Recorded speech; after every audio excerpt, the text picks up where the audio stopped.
My name is Ian Skellern, and I'm an independent journalist and photographer, among other things, and I live just outside of Geneva in Switzerland. I write for a number of magazines, including, I'm proud to say, QP. I've been interested in watches and watchmaking since my parents bought me my first good watch when I was about 13 years old. At that time, my mother gave me a choice between an Omega Speedmaster with date and a watch called an Orient that had a blue dial and day date.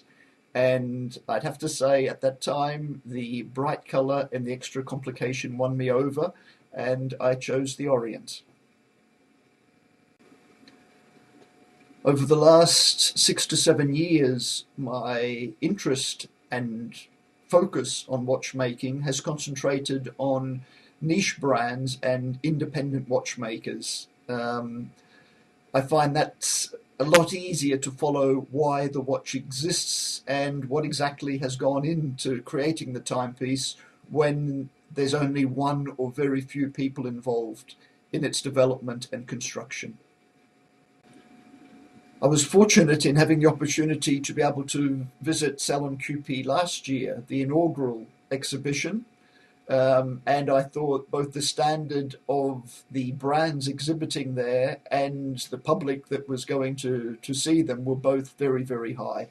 And the venue at One Marylebone was a fitting place. It's really a very impressive building and not the typical big box that you would normally see exhibitions of these kind held in. Highlights for me last year were Bonham's, the auction house, which had not only quite an interesting collection of historical and vintage pieces there, but also some very knowledgeable gentlemen that were on hand to explain the timepieces. Another highlight for me last year was Harry Winston, who had quite a selection from their own collection, but more importantly, for me at least, was the fact that they had quite a few of their Opus series. This year's the 10th anniversary of the Opus, and they are a fantastic range of watches if anyone ever has a chance to see those. SalonQP is bigger and better this year with many more brands exhibiting, and I'm pleased to see that the quality of the brands that are exhibiting it remains very, very high.